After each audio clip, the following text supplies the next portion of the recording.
I was at a conference for imams one time, and an Islamic thinker got up and he said to the imams, he gave them a da'wah technique.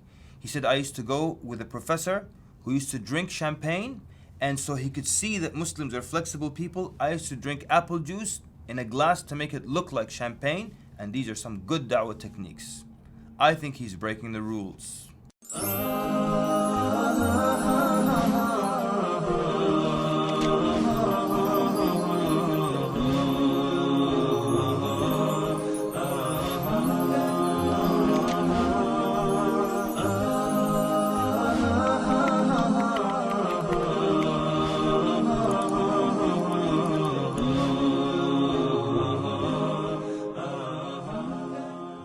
السلام عليكم ورحمة الله وبركاته. بسم الله الرحمن الرحيم. الحمد لله رب العالمين والصلاة والسلام على رسوله الأمين وعلى آله وصحبه أجمعين. أما بعد. Breaking the rules. So many people think you can break the rules for the sake of da'wah. But we already discussed that the ends don't justify the means. And it's not okay to break the rules for the sake of da'wah, to lie for the sake of da'wah, or to do something a little bit deceptive. We don't need things like that. We don't do these things that are deceptive or conniving and things of that sort. So this man said that the professor would drink champagne and I would drink apple juice in a glass, so he would think that I'm drinking champagne. And these are things that we should do for da'wah now.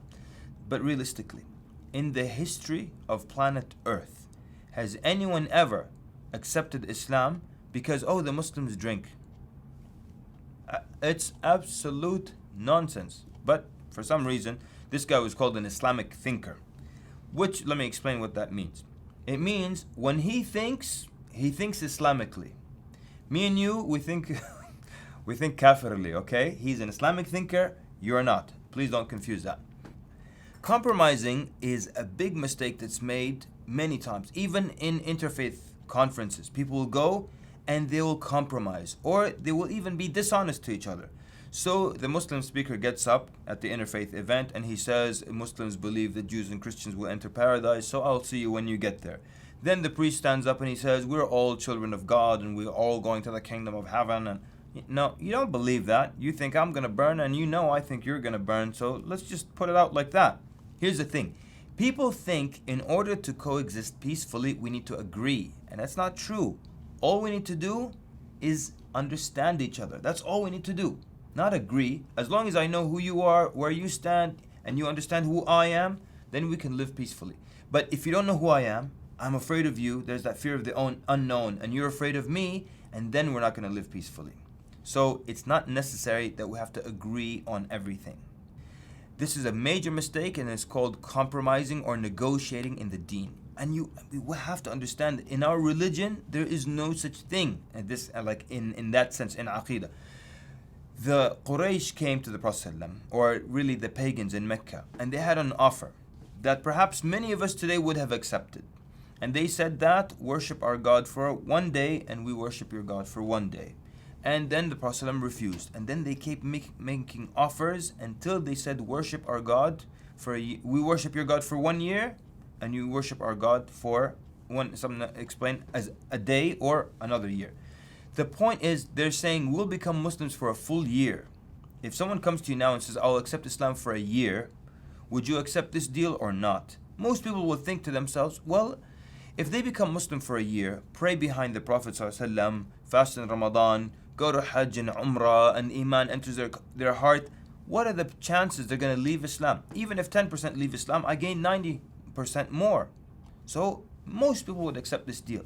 But this is not what our religion is about. So the answer comes to them, and the answer comes strong. Allah subhanahu wa ta'ala reveals the surah that we all know, Surah Al-Kafirun. And look at the beginning. The beginning says, قُلْ يَا أَيُّهَا الْكَافِرُونَ. He calls them, O you kafirun, disbelievers. And when it starts like that, it tells you that the deal is off, because it started off harsh. This is the answer to your proposal. Harsh. No. Because we don't do that. You don't worship what I worship. I don't worship what you worship. And that's the end of that story. And it could mean that, what some of the tafsir are show you that it's strong. It's like saying, the Prophet ﷺ is saying, I never worshipped your idols in the past when I wasn't a prophet of Allah. What on earth makes you think after becoming a prophet, I'm going to worship them in the future? Or, you're not going to worship my God, and I'm not going to worship your idols. No deal whatsoever. We don't compromise in our religion. We don't negotiate when it comes to issues of aqeedah, issues of belief. And this is taught to us time and time again from the seerah of the Prophet ﷺ and from the Quran. In the Quran, in Surah Al-Qalam, Allah subhanahu wa ta'ala says, وَدُّوا لَوْ تُدْهِنُوا فَيُدْهِنُونَ. What does it mean, tudhin? It means, Allah is saying really, they wish and they hope that you would compromise with them so they would compromise with you. We want you to just push aside something a little bit from what you believe in of your religion. Just put it aside for now, and we'll put something aside as well. We don't put anything aside. Allah reveals something, we keep it firm. We don't push anything to the side. So, we don't compromise, we don't negotiate, and these are rules that we don't break, inshallah. One time, we were giving da'wah in Washington, D.C., and I saw a man coming. We're handing out pamphlets and everything. And this man, he was basically had tattoos from his neck all the way to his wrists. He's wearing a sleeveless shirt. He's wearing white contact lenses, got gold. His front teeth are all gold. He's got piercings everywhere. You can put one on your face. Wearing a bandana. And with white contact lenses, it really wasn't a good look. And I remember looking at him and thinking, should I go give him da'wah? And I looked over here, and I saw a man and his wife, and I saw the butterflies were out, and the birds were singing. I said, I'm not going to waste my time on this shaitan. Let me go to this group over here. I went to them and spoke to them for a few minutes. When I turned around, the brothers were calling us to hear this man take his shahada. The man that had that strange look. And he was speaking with such certainty. He was saying that I got out of bed today searching for Allah. And I want to become a good Muslim and learn to pray and become from the best.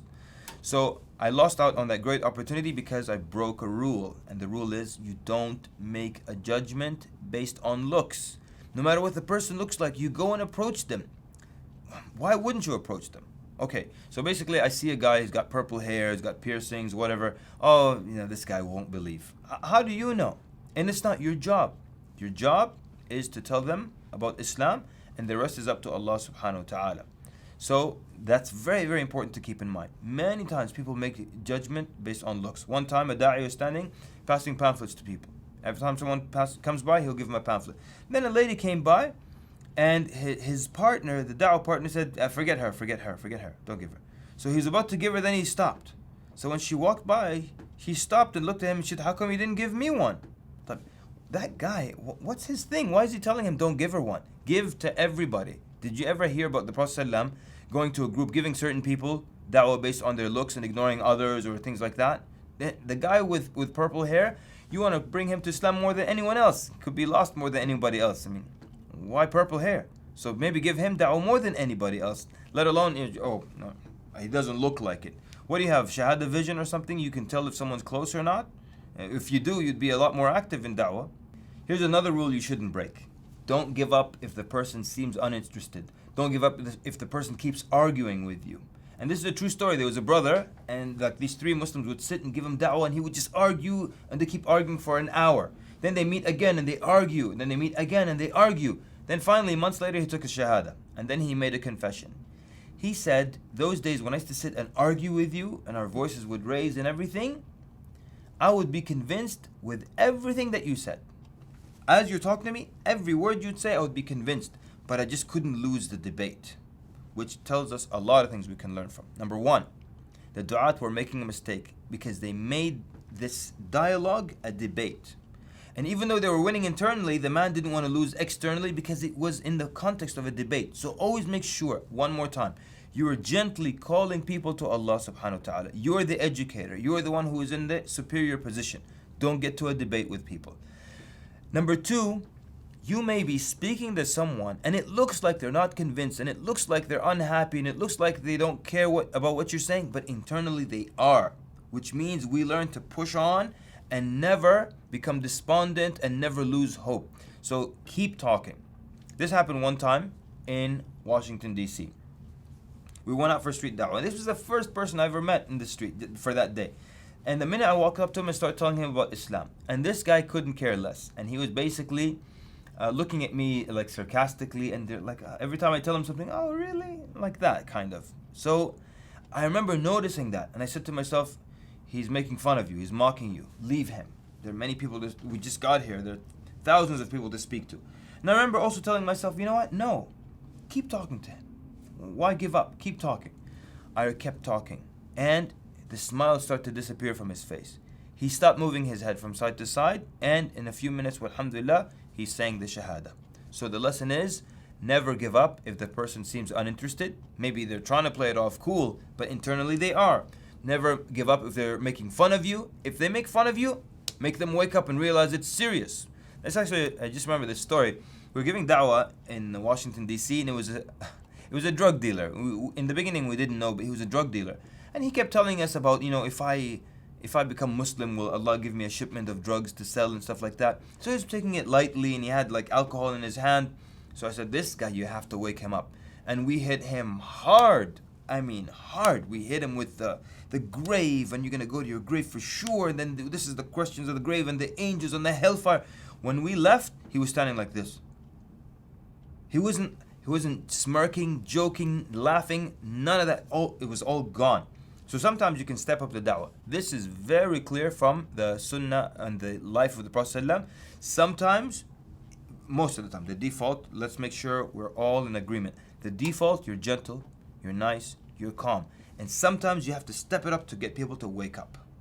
Now, the number one rule you should never break, and that is, don't make up any rules. And this is one of the biggest problems, where du'at will make up rules. There are almost no rules, people.